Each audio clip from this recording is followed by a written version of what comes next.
আমরা রেস্ট্রিক্টেড জায়গায় দিচ্ছি, কিন্তু জেনারেল লাইসেন্স দেওয়া হয়। আল্লাহ রাব্বুল আলামিন যা হারাম করেছে বাংলাদেশের সংবিধানে সবকিছু হালাল।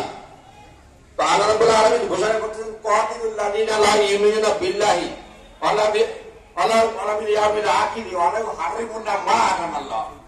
আল্লাহ পাক তাদের সাথে তুমি যুদ্ধ করো যারা আল্লাহ পাকের কৃত হারামকে হারাম বলে না, ঠিক কিনা? আল্লাহ পাকের কৃত হারামকে হারাম বলে না। আমরা 53 বছর হলো স্বাধীন হয়েছি, 54 বছরে পড়েছি 2025 সালে মার্চ মাসে। এটা কয়েকদিন পরে আমাদের স্বাধীনতা দিবস। এই 53 বছরে বাংলাদেশকে যারা স্বাধীন করেছে তারা 5 বার আমাদেরকে দুর্নীতিতে চ্যাম্পিয়ন করেছে, ঠিক কিনা? সবার আমলেই আমরা পৃথিবীতে দুর্নীতিতে চ্যাম্পিয়ন হয়েছি। এই চুরি আমরা করি নাই। বাংলাদেশের কামার কুমার তাঁতি ছেলে এই চুরি করে নাই। বাংলাদেশের রাজমিস্ত্রি, টাইলস মিস্ত্রি, কাঠ মিস্ত্রি এই চুরি করে নাই, ঠিক কিনা? বাংলাদেশের রিক্সাওয়ালা, ঠেলাওয়ালা, ভ্যানওয়ালা এই চুরি করে নাই। যাদেরকে আমরা ক্ষমতায় বসিয়েছিলাম, যাদেরকে আমরা সিল দিয়েছিলাম, ভোট দিয়েছিলাম, রায় দিয়েছিলাম, সমর্থন দিয়েছিলাম, তারা করেছে এই চুরি, ঠিক কিনা? ইসলাম চোরের হাত কাটতে বলেছে। কোন চোরের হাত? অভাবের চোরের হাত নয়, এই স্বভাবের চোরের হাত, ঠিক কিনা?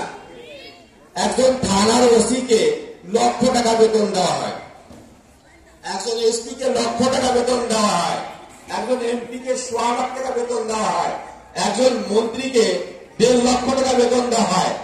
যখন এরপরে তাদের চাকর, নৌকার, ড্রাইভার সবারই বেতন রাষ্ট্র বহন করে। এই বেতন দেওয়ার পরেও এরা যখন চুরি করে, এই চোরগুলোর হাত কাটতে বলেছে ইসলাম। কোন চোর?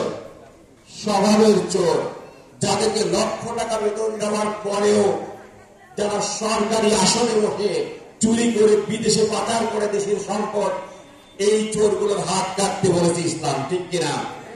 এই চোরগুলোকে যদি আমরা নিবৃত্ত করতে না পারি, এই দেশ কখনো সমৃদ্ধিশীল হবে না, সমৃদ্ধিশালী হবে না।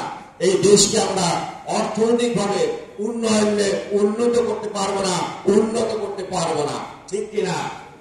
যাদেরকে আমরা ক্ষমতায় বসিয়েছিলাম তারা আমাদের দেশকে এমন অবস্থানে নিয়ে গেছে, ঢাকা বাংলাদেশের রাজধানী শহর।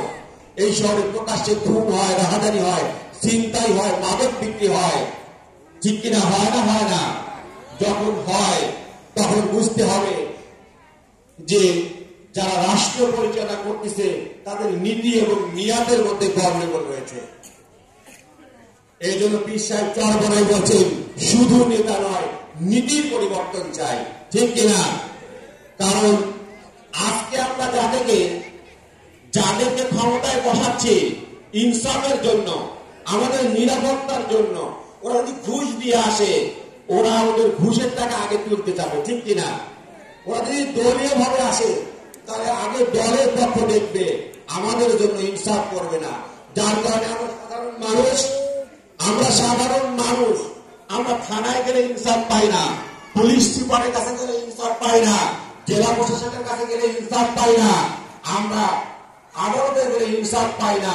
কারণ যারা আমরা শাসক বসিয়েছিলাম তারা দলীয়করণ, আত্মীয়করণ এবং ঘুষের মাধ্যমে দেশে তাদের দোসরদেরকে তারা ক্ষমতায় বসিয়েছে, যাদের কাছে সাধারণ মানুষ আর ইনসাফ পায় না। আমরা তাদেরকে সিল দেই, অন্ধকার ঘরে সিল দেই। কি বলেন?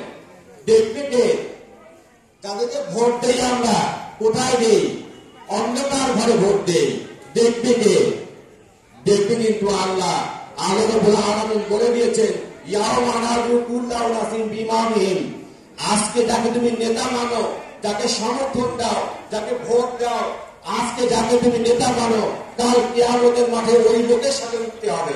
তুমি সব দেখছো, সব জানো, আমি তোমার বান্দা, নামাজ রোজা আমার কিছু কর্তব্য আছে, ঠিকভাবে আমি করি নাই, কিন্তু আমি কখনো জেনা করি নাই, মদ খাই নাই, ঘুষ খাই নাই, তোমার আমল নামায় দেওয়া হয়েছে।